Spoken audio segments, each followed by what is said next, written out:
Bonjour, je suis Mayolek et je suis Disneyphile, et on arrive enfin au bout de la saga Lilo et Stitch. J'avais fait le parallèle entre l'organisation de la série Lilo et Stitch et celle de la série Aladdin, mais si la première franchise s'assume jusqu'au bout, la seconde a malheureusement pris le parti de complètement se détacher de ce qu'elle a instauré à la toute fin. C'est ce qui m'amène à avoir un peu plus de respect pour Leroy et Stitch que pour Aladdin et le roi des voleurs. Mais est-ce que c'est une bonne conclusion à la série? C'est ce que nous allons voir tout de suite. Le film ouvre alors que nos 4 héros sont récompensés pour avoir plus ou moins réparé leurs boulettes. Et Nani, elle peut aller se faire foutre. Ils ont assagi ces spécimens diaboliques et ont trouvé à chacun la place qui lui convient. Pourquoi vous applaudissez alors que vous en aviez rien à branler de la Terre au départ? Jumba peut récupérer son laboratoire. Ah, mon vieux laboratoire, je vais reprendre mes expérimentations diaboliques. Tu viens de faire un aveu public, là. Qu'on l'enferme? Piccoli peut devenir directeur culturel et Stitch peut commander la flotte galactique. Carrément! Vous lui faites même pas passer de test ou quoi que ce soit, il a réussi une mission sur Terre sans être surveillé. Paf! Exil terminé, capitaine de la flotte!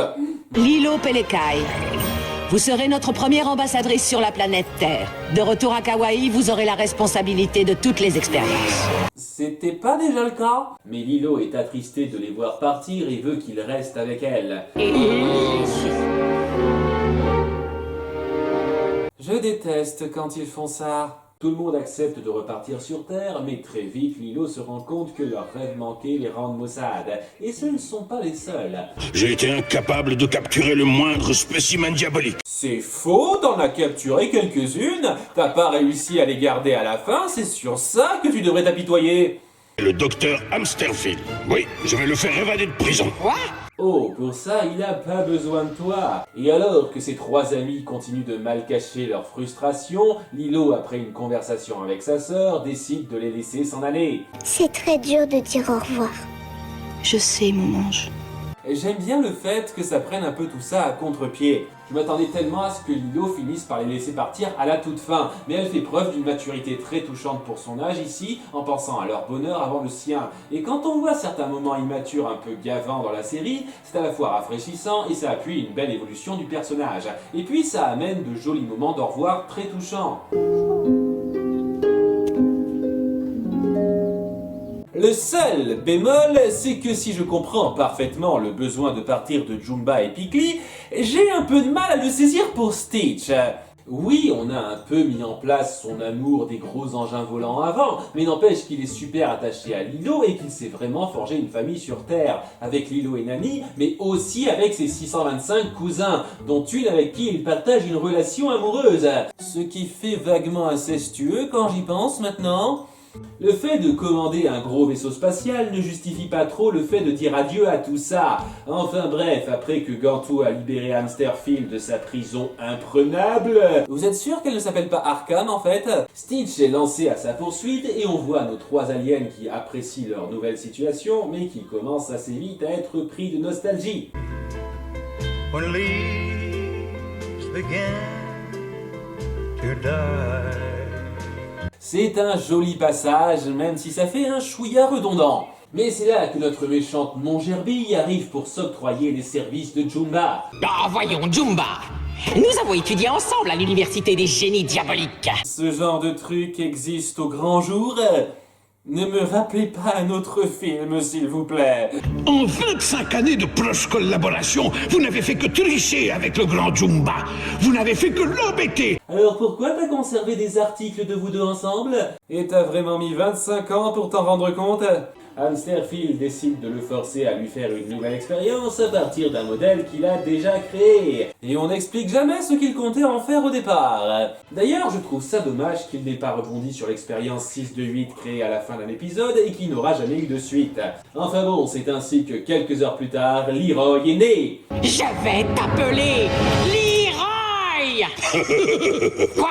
C'est un prénom de génie. Ça dépend quand. Clin d'œil aux 5% d'entre vous qui savent de quoi je parle. Et c'est là que Stitch arrive, sans qu'on explique ce qu'il a amené ici. Est-ce qu'il a suivi Hamsterfield à l'odeur Leroy, attaque, détruis-le. Et après un combat acharné très prenant, Stitch se fait battre parce que Piccoli passait par là. J'espère que je ne dérange pas.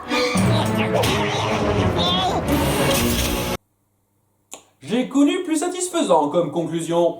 Je suis fier d'avoir prouvé que Leroy est une machine de combat cruelle et invincible. Leroy. Qu'est-ce que ce prénom a de particulièrement drôle? Je vais créer une armée de clones de Leroy. Et t'as pas besoin de le découper en deux cette fois? Pour le clonage, j'utilise un procédé breveté qui, hélas, présente un inconvénient. Je suis obligé de te couper en deux. Pendant qu'un des Leroy vient remplacer Stitch, vu que son équipage a décidé de rester dans le vaisseau et de se tourner les pouces pendant tout ça, They're the best! Hamsterfield décide d'envoyer la fine équipe dans un trou noir. Parce que les tuer tout de suite serait trop évident. On est un méchant James Bond ou on l'est pas. Bonjour, ici Cobra Bubble. Ah, Cobra, je souhaiterais parler à Je Stitch. suis momentanément absent. Et j'aime faire des pauses sur mon répondeur. Vous pouvez laisser un message après le bip. Lilo, qui est médium maintenant, a un mauvais pressentiment et se rend au vaisseau craché pour communiquer avec Stitch. Une chance pour elle que Gantou n'y soit plus. Et elle amadoue assez vite 6 de 5 en lui donnant un prénom. Ruben. Oh, le fameux sandwich au saumon et à la rhubarbe, c'est ça? Ruben. Ah oui, ça me plaît, ça. C'est loin d'être aussi stupide que Leroy. Pfff. Elle contacte le faux Stitch et ne se fait pas berner. Au revoir. Faut dire qu'il était tellement subtil. Et grâce à l'aide de Ruben, qui s'est très vite repris en main, elle reconstruit le vaisseau pour aller alerter le Conseil Galactique. De son côté, Stitch sort de sa capsule au bout d'un certain temps, alors que ça ne lui a pris que 10 secondes dans le premier film. Stitch, je veux pas aller dans un trou noir. Je pense que c'est une aspiration que beaucoup de gens partagent. À moins que nous parvenions à modifier la destination en déformant la ligne d'horizon juste avant d'entrer. Nous avons besoin d'un petit projectile mesurant 8 cm de diamètre. Et grâce à la science magique de mes fesses, ils parviennent à se sortir de cette situation. Wouh! Pendant ce temps, un Leroy recapture toutes les expériences installées sur Terre, comme Gantou aurait pu le faire avant. Et c'est super d'en revoir autant. Seulement, Stenchy n'est plus censé vivre sur Terre. Oh, quelle adorable petite frimousse. Le caméo qu'il ne fallait pas avoir. Et au Conseil Galactique... Surprise, motherfucker. Le conseil a été renversé hors champ et la présidente a été rétrogradée à l'accueil. Bureau du docteur Hamsterfield. Je regrette, il est en rendez-vous. Enfin une place qui lui convient. Vous aurez vraiment été une bande de branques jusqu'au bout. Emmenez-les tous les deux en prison. Allons-en. Après ça, vous irez chercher votre chèque et vous rendrez votre badge. Quoi? Je n'ai plus besoin de vous. Mais comment vais-je pouvoir vivre? Comment vais-je payer mes factures? Il y avait vraiment que ce boulot-là de disponible, Gantou? Punaise, la crise du travail est encore pire dans l'espace que chez nous. Et puis, c'est pas très malin de virer le type qui doit enfermer tes supposées dernières menaces. Il pourrait facilement, je sais pas, les laisser filer. Je vous laisse vous évader. Même si c'est sympa de voir Gantou passer enfin du bon côté, je maintiens que sa reconversion aurait pu être bien mieux amenée. C'est une résolution qui va trop vite et qui empêche le personnage de me faire éprouver grand chose. Bref, en s'évadant, ils sont rejoints par Stitch et compagnie qui réapparaissent juste à côté d'eux comme par hasard et ils reviennent sur Terre sauver leur cousin kidnappé. Rien que pour ce plan, je dis chapeau aux dessinateurs pour leur travail. Notre équipe les empêche de se faire pulvériser.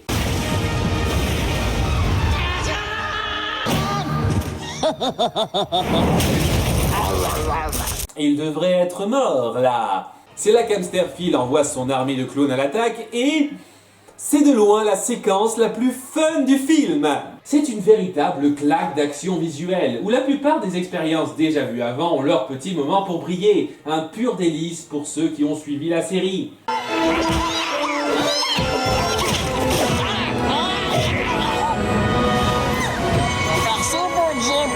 Sérieusement, mec, t'as vraiment lâché cette fille pour aller dans l'espace? Et j'aurais adoré que la résolution finale vienne de là, mais malheureusement non. En fait, Jumba a créé un défaut à la cuirasse de Leroy lors de sa conception. Il suffit que Leroy entende Aloha Hoi, il deviendra hors d'usage, cassé, détruit. Et tu pouvais pas juste le programmer pour qu'il n'obéisse pas à Hamsterfield dès le départ? Donc le concert commence et...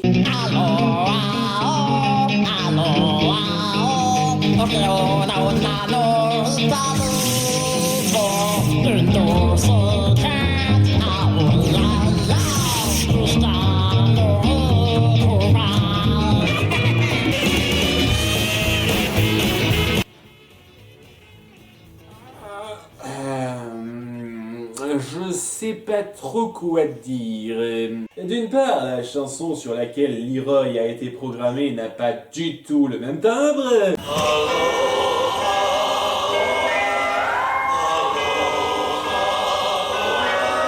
D'autre part, ça me donne légèrement l'impression qu'on tourne en ridicule un moment très fort du premier film. Une douce étreinte à Oli-A-O.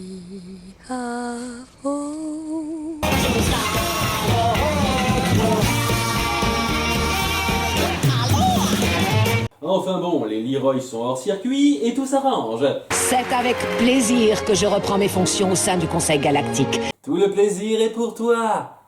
Monsieur Gantou, que diriez-vous de reprendre votre poste de capitaine de l'Armada Galactique? En récompense pour avoir participé au nettoyage de la merde que vous avez provoquée. Y a que ce genre de truc qu'on récompense dans le coin. Nos 3 aliens décident de retourner sur Terre, pour de bon cette fois, et tout ça se termine par une grande photo de famille. Ce film n'est pas sans défaut. Il y a de grosses facilités scénaristiques, quelques développements trop rapides et le dénouement final est un chouïa insultant. Mais, en dehors de ça, c'est extrêmement fun. L'action est très prenante, l'humour passe nickel et les moments d'émotion, même s'ils n'égalent pas ceux du premier film, sont touchants. On sent toute la dévotion des créateurs envers la série qu'ils ont faite et ils se sont donnés à 100% pour lui rendre hommage, à quelques petits hicks près. Merde, si vous doutez de la dévotion des créateurs, ils ont pris la peine de lister les 626 expériences au générique de fin. C'est immensément gratifiant pour ceux qui ont suivi la série. Et même si en soi ce n'est pas un film sensationnel, ça représente une excellente conclusion pour la franchise. Comme je l'ai dit, une excellente conclusion. La prochaine fois, on va s'attaquer à du un peu moins excellent. C'était Mayolek, et n'oubliez pas d'être distéphile.